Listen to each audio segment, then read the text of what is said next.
Hey, you guys, Justin Brock here, and today I'm sitting down with Red Taylor with Health Trust Financial and Red Taylor Insurance.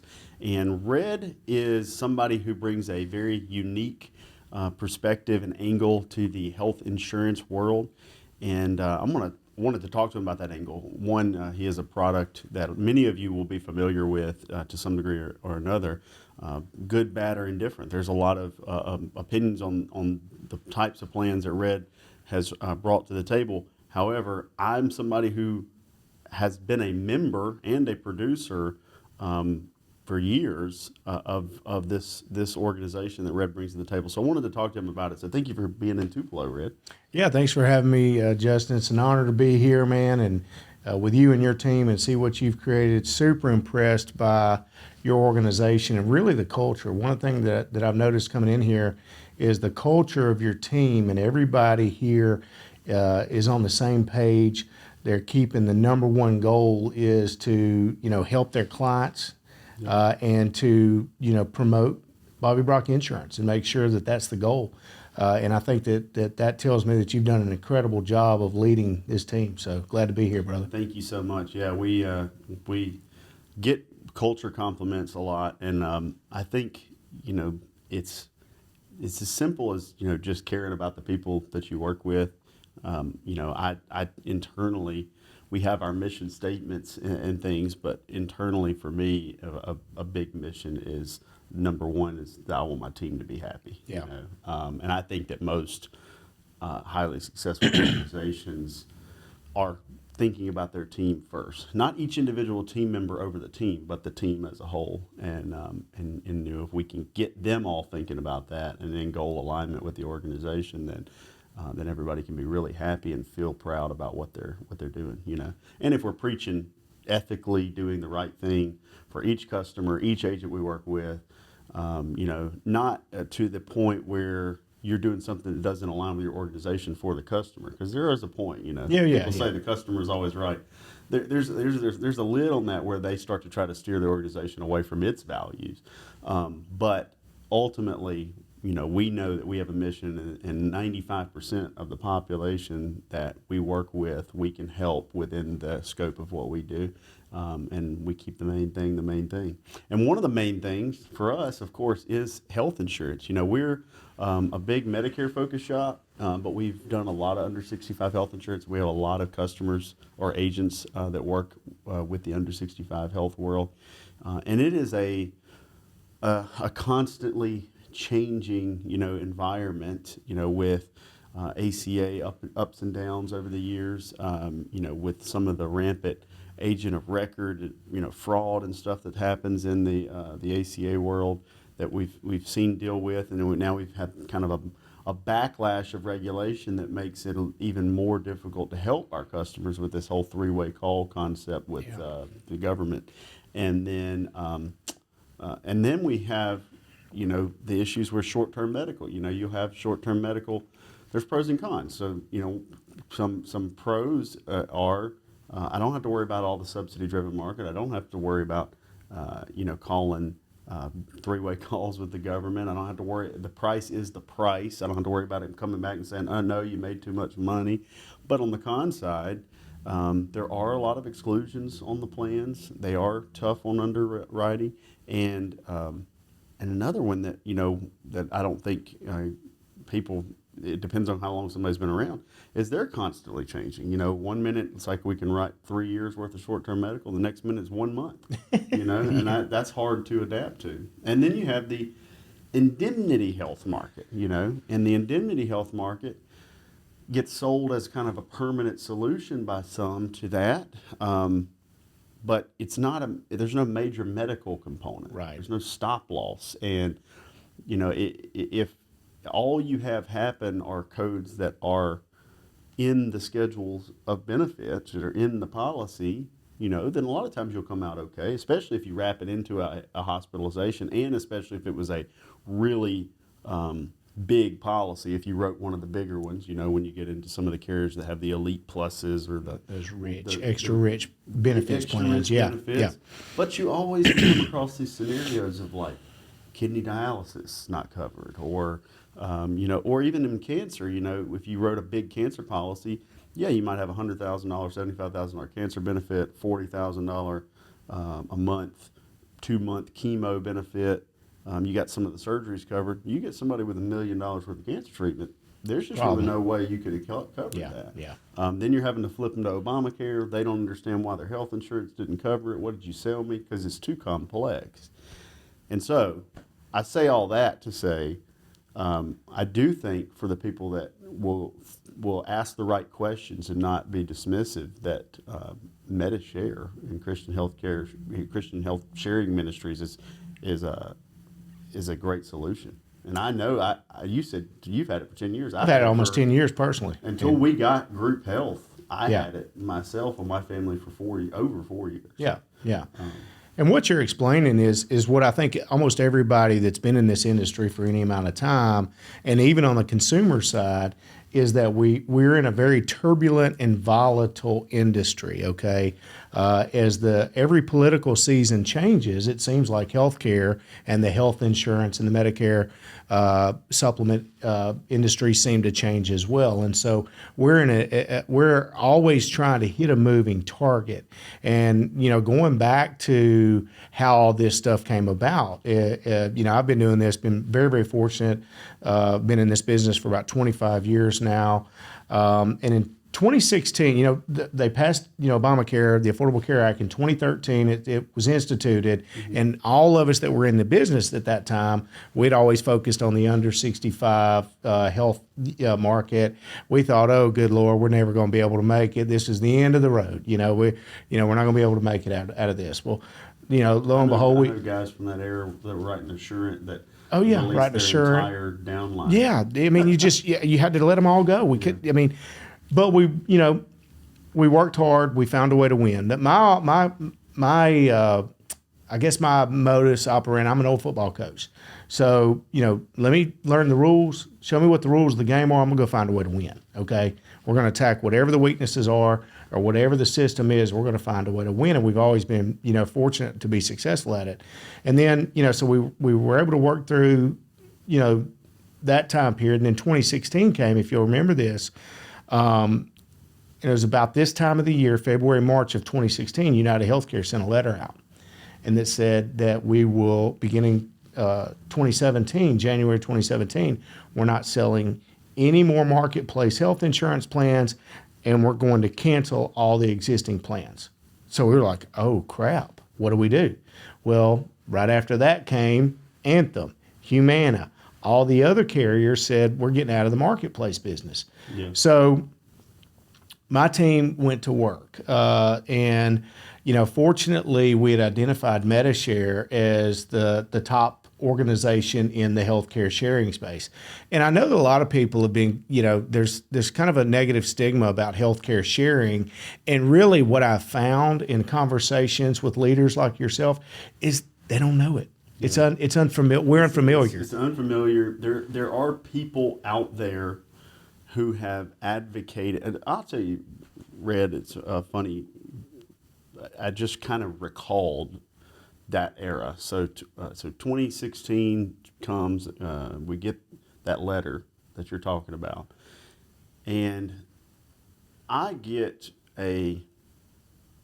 some sort of marketing solicitation about healthcare sharing ministries, and this was pretty early in that market.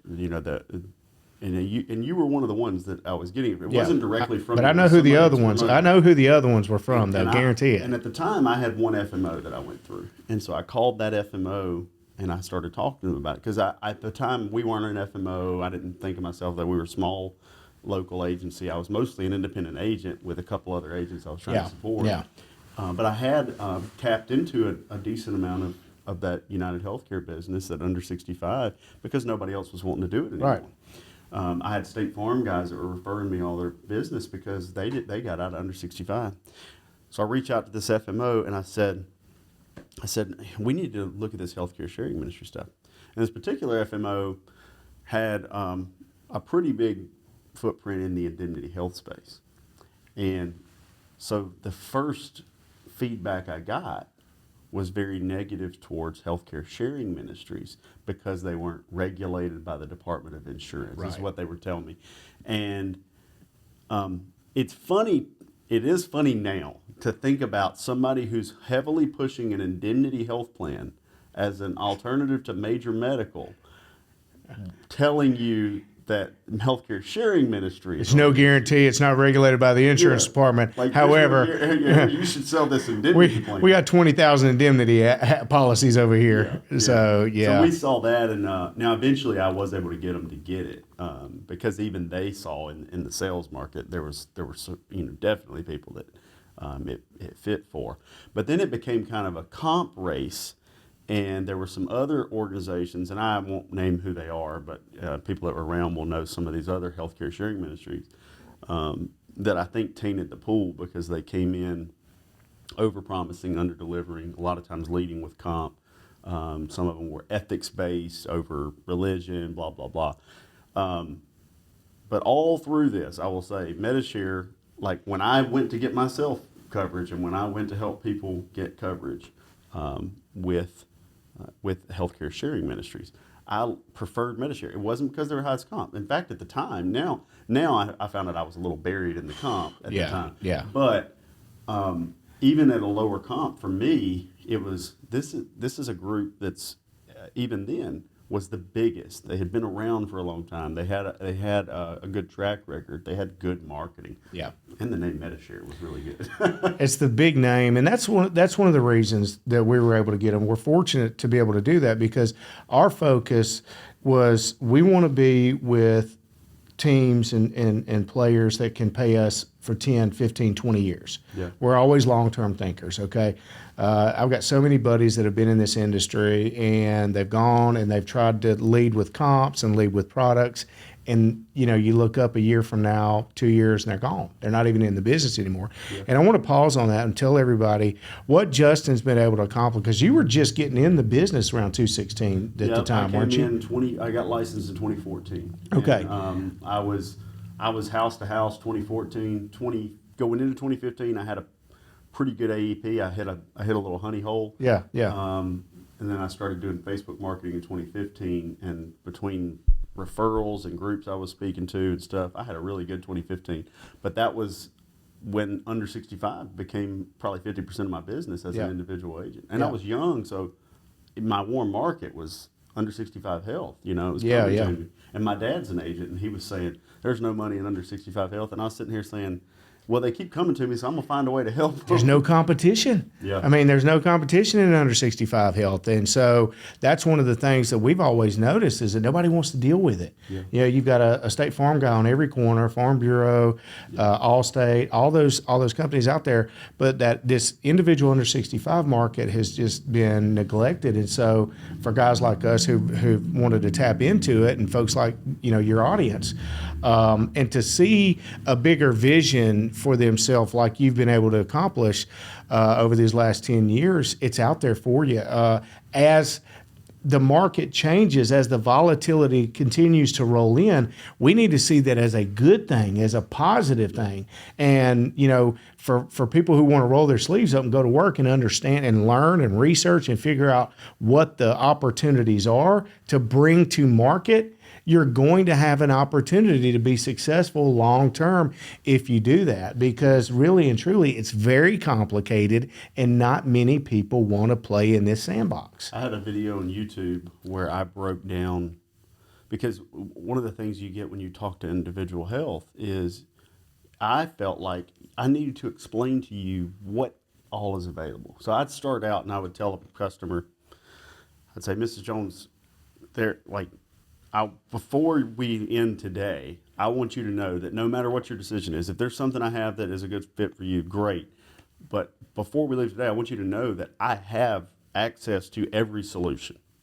And the reason I'm telling you this is if somebody comes to you after today and we've gone through all these solutions and they say, well, I have something he doesn't have, and then they refer to it as a PPO, or they say something like, oh, this one has no deductible. These are they're leading statements that get you to think that sounds good because you're not, unfortunately, you're not trained to identify the overall context of what they're saying. Right.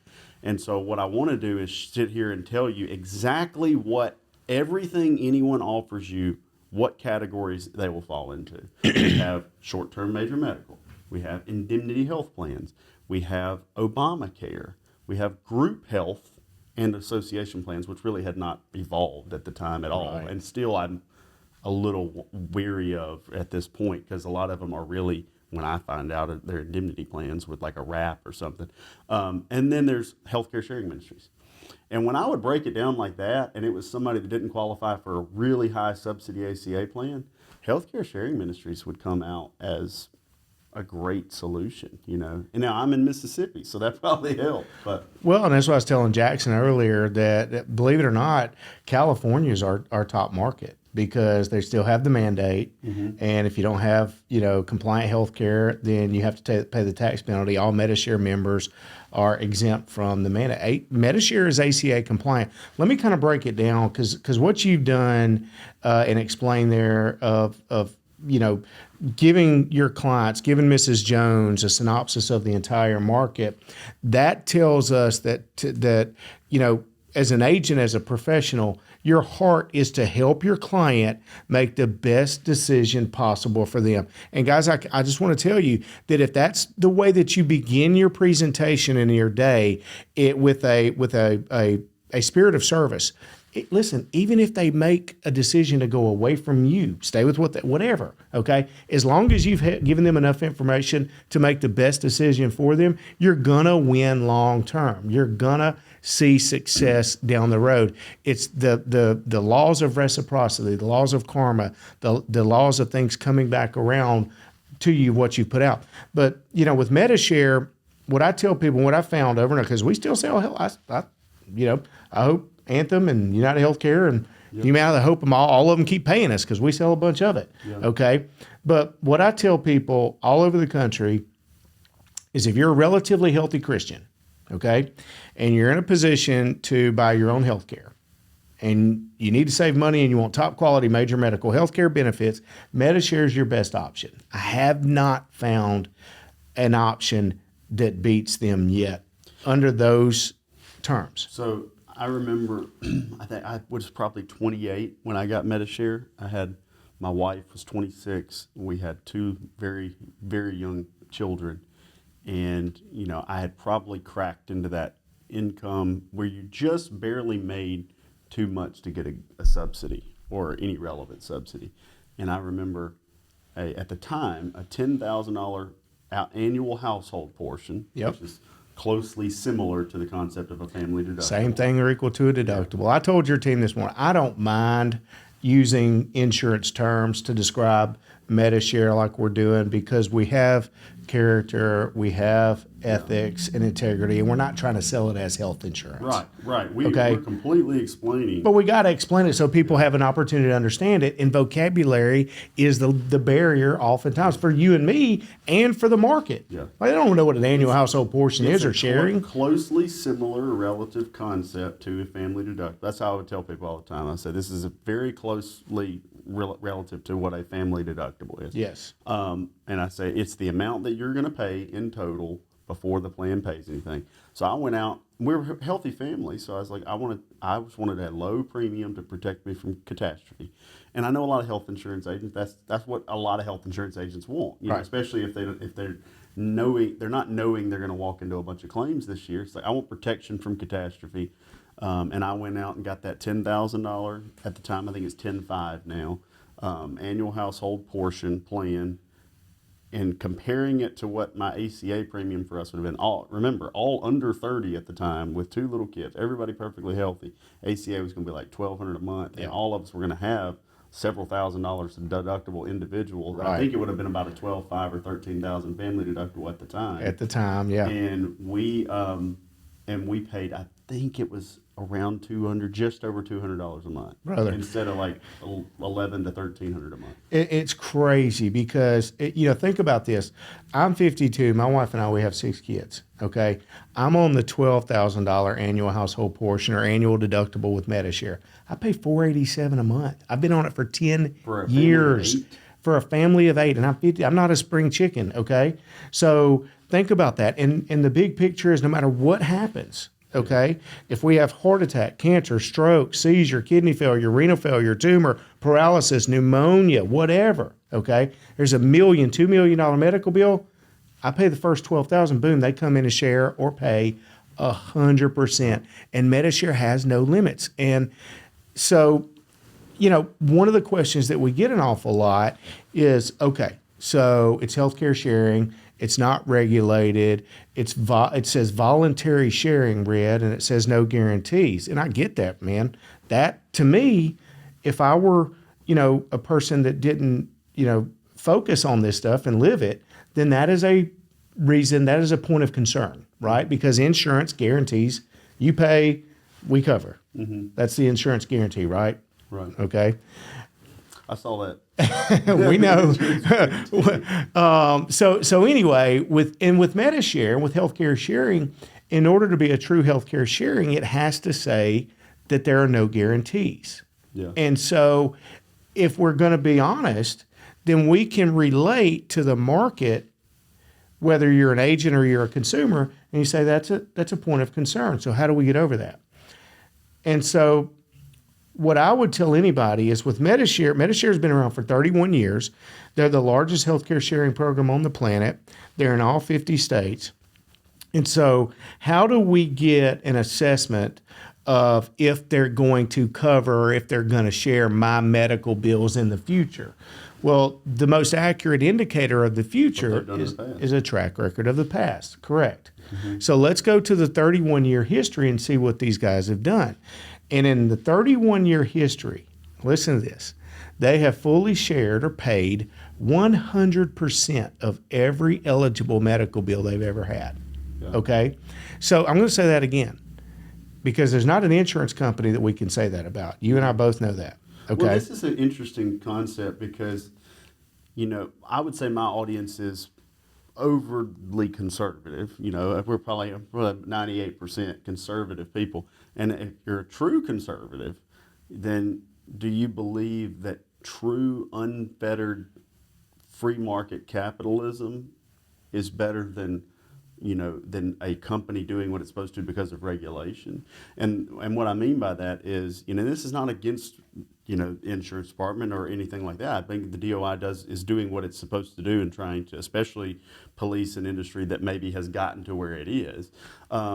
But sometimes they're putting a Band-Aid on an issue that was created by another regulation. Right. And when you look at what that is in the free market, like a healthcare sharing ministry is kind of operating in one of the freest market senses, that their entire brand and their product line depends on their ability and continued success in doing what they say. And I'm a big free market capitalist guy. Same. Of course I operate in a market that is a little crony at the moment because you have a public-private marriage. But when you see a product that is pure, it's kind of cool because basically it polices itself through its own track record and its own name recognition. If people started dying drinking Coca-Cola all of a sudden, it wouldn't be long before people wouldn't drink Coca-Cola anymore. And I mean, not long-term obesity, but if there was poison in it and people were dying immediately, they'd quit. And that would be a terrible example. We're a 24-hour news cycle. But you'd either be making the decision to continue to slowly kill yourself, which I guess is what people are doing. But if it was really dropping dead, I don't know if you remember in a few years back, the Dominican Republic, 4 or 5 Americans died one summer drinking the open bottle alcohol in the hotel rooms at Hard Rock hotel stuff. It was 4 or 5 people. All of a sudden, everybody's canceling trips. Nobody went. To Punta Cana. Yeah. It's 4 or 5 people. But if you have a company, a company can be regulated by its perception in the public. And with insurance companies, I think they kind of have to go off of, they're required to pay by law, versus, they're required to pay because if they don't pay, people will quit joining them and their entire organization, doesn't succeed. Right. And it's kind of the difference there to me. I mean, my experience with Medi-Share is I never had a denied claim. In fact, one time, like I was telling you earlier, they used the, I can't remember the name of that network, but if they didn't have a Multi-plan, PHCS multi-plan. yeah. Yep. And if they didn't have a facility in that network close enough to me, then they would pay on actual charges, or they would approve at actual charges in facilities that were nearby. So I thought that it was a hospital system. If they didn't have one, I can't remember the distance. And so, and at the time we didn't. I think our hospital system may be in that network now, but at the time it wasn't. But they treated it like it was because they didn't have one that was close enough. So Yeah. it's basically like, you know, either you have a hospital or doctors that are close by, and if you don't, then you're going to treat it like they are. Which is going to be almost impossible to get a true insurance company to do something like that. You know, I told your team this morning there's a situation, and just kind of speaking to the heart of Medi-Share and what their goal and their mission is. You know, we had a client here recently. I think it's back in 23. Anyway, in order to be a member of Medi-Share, you can't use tobacco products. Okay, the members vote on it. One of the goals is to keep the cost down to be the affordable biblical alternative to health insurance. I mean, that's their tagline. And so in order to be a member, you have to say that you don't use tobacco products. You're not going to use tobacco. Well, lo and behold, we had a lady that was she was in our team, and she had a heart issue. I think she went in for a heart attack, maybe had open heart or whatever. And man, they found the nicotine, they found the tobacco in there. So instead, to me, fear would have gripped me at that moment. It had been an insurance company, because normal procedure is to rescind the policy, pay her back all of her premiums, and not pay any of the claims. And then me, the agent, I'm stuck talking to this customer. Yeah. And even if they told a lie on the application, they're still going to be. It's my client. It's your client. Yeah. It's your client. We have to. I've had it. Those are our people. Yeah. Pain in my ass. Yeah. And it's puts you in an impossible situation. Yeah. Yeah. So what Medi-Share did instead is they went in and they asked her if she would sign an affidavit saying that she would no longer use tobacco products, and they covered her claims. They shared for her claims, every dime of it. That is that's something. Yeah. And I've got stories, and our distributors, we've got stories upon stories upon stories, and it's not that they're in the business to pay all the medical bills, come what may, but no, their principle, their mission is rooted, and they'll tell you this. I'm telling you, the whole group there is a ministry, really, but they're rooted in the Book of Acts, where brothers and sisters are called to share in each other's burdens. They've dialed it into medical burdens, and they're really, really good at it. They live it. They've got over 800 employees. And if you've ever called there, they live it, because they are praying with you on the phone. It's some of the best customer service you've ever gotten. Your customers typically love it because, if you're writing Christian people, they call in and somebody's praying with them, like the customers I was writing with. Well, they ain't calling in until there's something bad going on, right? Yeah. And so I would get compliments from customers on the service that they would do. Just because it comes up, and it sounds like it's relatively low risk considering how many claims they've paid and being 100% of claims paid. But one thing that comes up, and I've seen this before, is like errors and omissions insurance won't cover healthcare sharing ministries. But you actually told me that there is a policy for that. Yeah. We at Health Trust Financial and our founder, Michael Dennis, we've got our own E&O that's specifically for the Medi-Share book. And so for your agents, for all of our agents, we've got, like 12,000 agents throughout the country. It's very simply $50 a year. And it's a standard $3 million policy that covers specifically that healthcare sharing book. And I'll knock on wood real quick. To date that I know of, we haven't had a claim on it. So, but yeah, we've got it. So we've got it for you. Nice, yeah. And that's just one of those things that comes up. So when people are, and this is something we want to put out there with Medi-Share, you can contact our office. We're actively building teams with Medi-Share. We know it's a great solution, especially with even the recent changes in short-term medical. Some of that might get rolled back, but if you compare this and truly do a comparison side by side with customers, you would find a lot of people choose this. I will have to do, and this isn't, short-term medical is a solution. We want all the tools in our toolkit we can have. But one of the issues with short-term medical that I have run into is the expiration. And, it's one thing. So a couple scenarios. One, somebody comes in December and you're writing them January 1st, 12-month short-term medical plans. Can't do that right now, but if that comes back, I think it should be returning at some point. If you do that, you got your 1 year plan. It's a calendar year plan. That's not most scenarios. Most scenarios you're writing, you might be writing a 12-month plan, but you're doing it June 1st or May 1st. Yeah. That means it's not going to renew in the open enrollment period for ACA. It's going to renew in a not open enrollment period, right? And so then if somebody goes to renew at that point and they've developed a condition, it means they can't get another short-term doesn't medical. qualify. They can't qualify. And then you're either having to, basically lie on ACA SCPs to get somebody on a thing. And we know y'all don't do that. And we know agents don't do that. Don't do that. And you don't want to be put in those positions. And I know what it's like, because when you're trying to help your customer, you're thinking, okay, my primary goal is to get this customer on a plan that's going to cover their claims. But that kind of stuff happens. That brings, and I had this happen one time too. Another scenario is with short-term medical plans expiring. People have been conditioned throughout history to, like with group health, with other things, to believe that their health insurance doesn't expire. And even if you tell them that it does, a year from now, 2 years from now, 3 years when people are writing TriMeds, they're not remembering that. Yes, they get emails. Yes, they get whatever. Yes, okay, maybe you should be calling them. But when you write one, and I've had this happen to me, you don't remember to call every single customer that has a short-term medical expiring, and you don't know where you're going to be in a year or 2 years or 3 years. I might not be able to call them. Yeah. Might not be able to get a hold of them. Maybe they changed their number, whatever. We had one where her plan expired, and she went 6 months with it on the books and then broke her leg, had a real nasty break. Calls me, I don't have health insurance, Dude.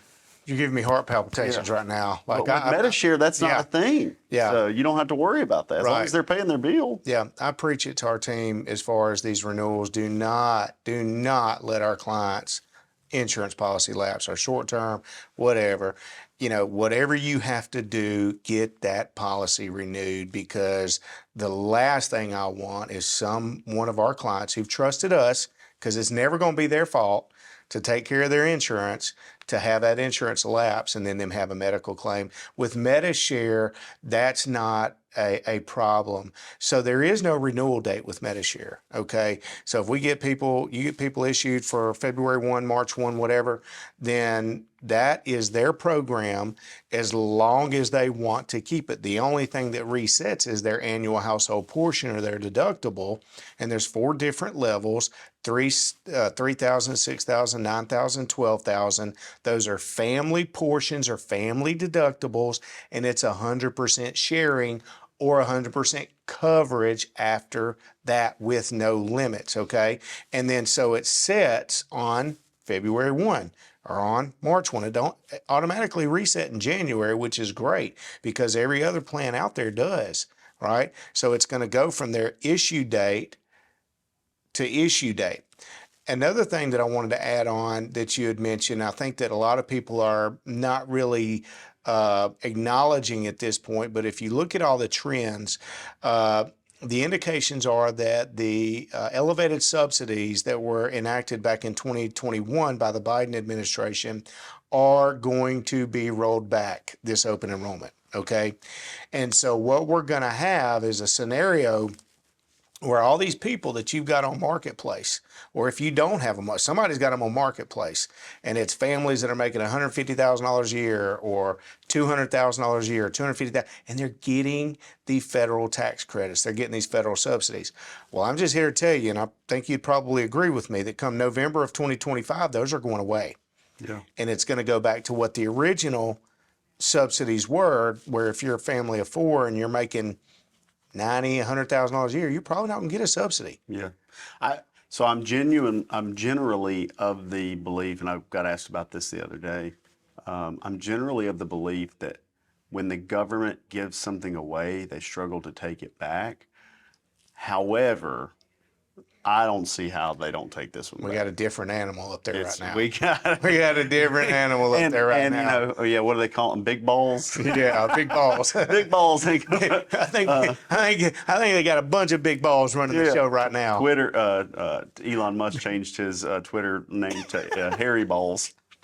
BOLZ, I think. Dude, did you see the picture of somebody did a picture, like a meme picture of Air Force One flying into Washington D.C. with a big set of I'm gonna back up. So I do think, I mean, and the problem is, you know, when you have customers that are getting that increased subsidy, you don't want to see them lose their part of it. It's not going to lose 100% of the subsidy, but when they're used to paying zero and it goes to 150, 200, these are different customers. There's people that are not going to pay that 150 or 200. And then you'll have other people on the higher end that might have been getting a subsidy. Because I remember, like, when they first had those subsidies come in, we'd have families that were making six figures still getting subsidies, you know, and that's not, before that, it was almost unheard of to see that. It had to have damn 12 kids or something to get it. Yeah. So anyway, that is going to increase a lot of their ACA premiums to a point that's going to cause some issues. A lot of those issues are solvable. It's going to require agents. The crazy thing about every time there's a problem like this, it's tremendous opportunity. Yes. Because anytime that change happens and people need someone to help explain that and give them a solution. I see you mention that all the time on your Facebook group. Justin's got a great Facebook group called Medicare Monsters. If you're not a member, you need to tap into that. This guy's giving away free info. He's giving away $100 bills for any agents out there that want to get on and tap into that and get some of the free information that he's giving out there. And so anytime you have volatility, anytime you have any dramatic changes, that's opportunity for you as a professional to dial in, to become an expert, and to be able to become that resource for the market in your area, wherever your area is. And so I think that we have that coming up. Big picture, when they change these subsidies, and people go from paying little or nothing on their marketplace plans to going to whatever it's going to go to. And it's also going to change the deductibles and the benefits from being I can't think of the term right now. But you know, those enhanced silver plans, cost saving reduction. Yeah, cost all that. So it's going to, double their deductibles, triple their deductibles. The market desire of the market doesn't change. The need of the market doesn't change, y'all. The market is always going to have a desire and a need and to save money. Yes. And it's changed their expectations. Yeah, absolutely. But they're going to they got to save money, and they got to find affordable, quality care with the benefits that they need. And so for the segment of the market that you guys want to have, those folks that are going to be those relatively healthy Christians, Medi-Share is the answer. And, we just want to be here as a resource to help you guys tap into that market to be able to help your clients. Yeah, absolutely. I would just say, I built a book as an individual agent of, I think at one time we had written about 100 Medi-Share plans, and that isn't a lot in the grand scheme, but as an individual agent, me placing those 100, I can tell you, I don't believe I had a single complaint from someone on Medi-Share. I cannot say that about any other plan that I wrote 100 of, other than maybe a Med-Sup. Yeah. That's about it. And in Med-Sup, the premiums would go up. And not that Medi-Share wouldn't have premium increases, but we really hadn't seen anything drastic in the premium increase realm as far as I could tell. Med-Sup is about as close to a related product as I can think of, honestly, that from a satisfaction standpoint, that we had. And of course, every product has its pros and cons, but there's a great market for it. We're a believer in it. I mean, I've used it, I've sold it, and now with all the changing, we want our team to offer it more and more, because while we like ACA, we do like the ACA. I mean, we like it. I like having a fallback of no pre-existing conditions, all that kind of stuff. I like when I have a customer that gets a really good premium. That's wonderful. We're not anti-ACA people necessarily. We just know that it ain't a fit for everybody. And Medi-Share is a fit for a lot of those people that ACA isn't. So And it's definitely, in our eyes, a better product or service than some of the alternative solutions for those people that we've seen. Long term.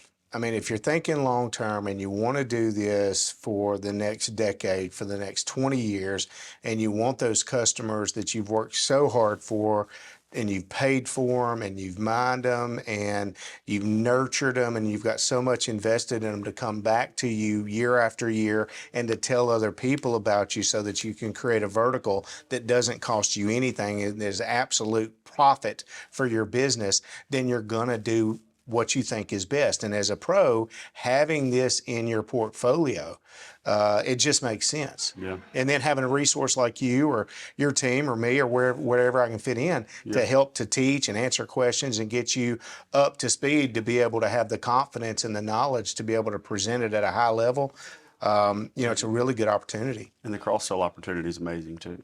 Yeah. There's a great cross-sell opportunity because if you take somebody that might be playing for a plan, because there are some plans out there that on the individual health side where someone is paying, $1,000 a month and you're bringing them down to 250, 400, 500 on Medi-Share, that frees up a lot of savings to say, what about, have you thought about critical illness insurance, life insurance, or have you thought about, a plan that will help you pay part of that annual household portion, which creates a great commission opportunity, another service to bring up. But that's a separate conversation that I'm sure we'll continue to dive into. And Red, I sincerely appreciate you being here in Tupelo today, training our team and getting us back going with Medi-Share because we know it's going to be a great long-term fruitful relationship. Yeah, absolutely. I'm grateful for it. Glad to be here. Just really impressed with your team and anything I can do to help y'all have me back, Justin. Perfect. Thanks, brother. Thank you, brother. All right.